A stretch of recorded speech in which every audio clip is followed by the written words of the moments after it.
I'm 7 years old, and I'm standing at the checkout counter at the 7-Eleven down the street from where I live.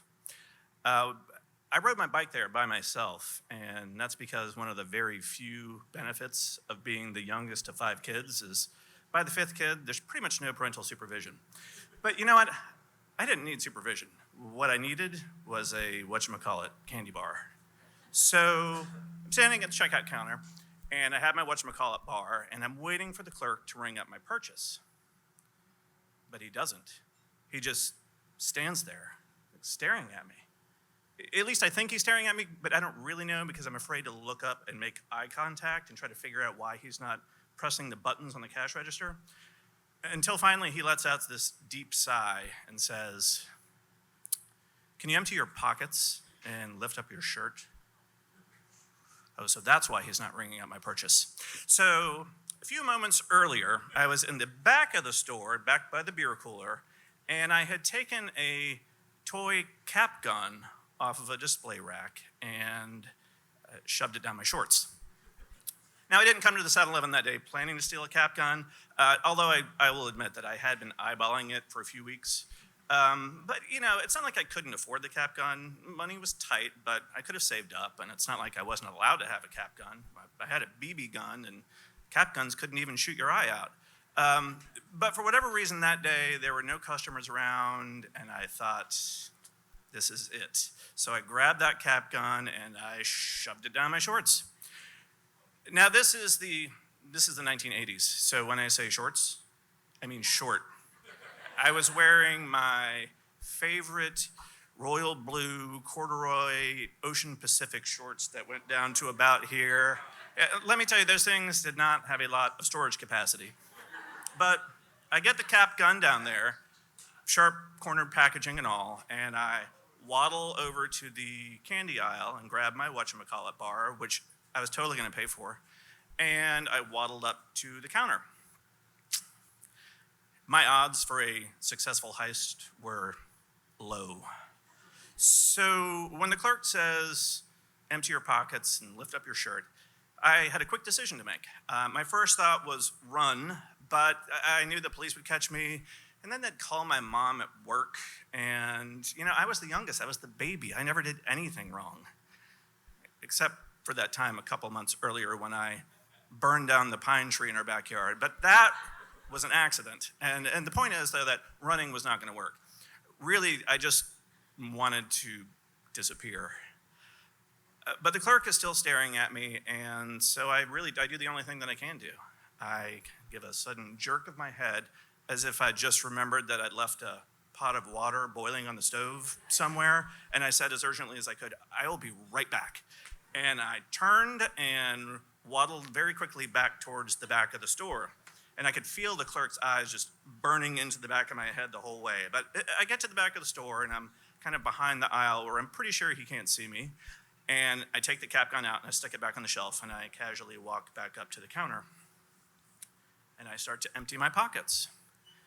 I have some money for my candy bar, and I have some gum wrappers. That's it. And I start to put these things back in my pocket, and as I do so, my embarrassment very quickly turns to rage. I hate this checkout clerk for putting me in this position in the first place. I mean, where does he get off accusing me of trying to steal something anyway? But he's still looking at me, and I can tell he's trying to figure out what to say. But he doesn't say anything. He starts to press the buttons and bring up my purchase, and he takes my money and gives me my change. And I'm not quite sure what to do, but I don't say a thing. I grab my whatchamacallit bar, and I bolt out of there as quickly as I can. I hop on my bike and start pedaling furiously towards home, and I'm just waiting for the sounds of police sirens. But they never come. But that day was the first day and the last day of my shoplifting career. But I did continue to despise that clerk every time I saw his stupid face in that store over the ensuing weeks and months. But over the years, I put the entire cap gun theft thing out of my mind entirely. Until just a few months ago, when I found myself outside of a different 7-Eleven. And I was outside of this other 7-Eleven because I had walked there with my 7-year-old daughter, Sophie, so that she could make her very first unsupervised purchase. Now, Sophie likes to get all the details right. So as we walked to the 7-Eleven, she wanted to kind of talk through how this whole purchase was going to go. So I said, okay, do you know what kind of candy you want to get? Yeah, peanut M&Ms. Okay, well, do you know what the package looks like so you can recognize it on the shelf? Daddy, it's yellow and it says M&M. Of course I know what it looks like. Just checking. Oh, but Daddy, how do I know how much money to give to the clerk? And then she looks in her change purse and she says, oh, I have a $5 bill. If I just give him that, that's enough, right? Yeah, that's definitely enough. So she's ready to go in, and she walks in, and I wait outside on the sidewalk like we had agreed. But I can't help but watch her through the window as she walks up to the checkout counter with her bag of peanut M&Ms. And as she's standing there in line, I think back to when I was 7 and I tried to steal that cap gun. And for the first time in decades, I thought about that 7-Eleven clerk with his stupid face. And I realized that 7-Eleven clerk could have humiliated me on countless occasions over the weeks and months when I went back into that store with my friends, but he never said a thing.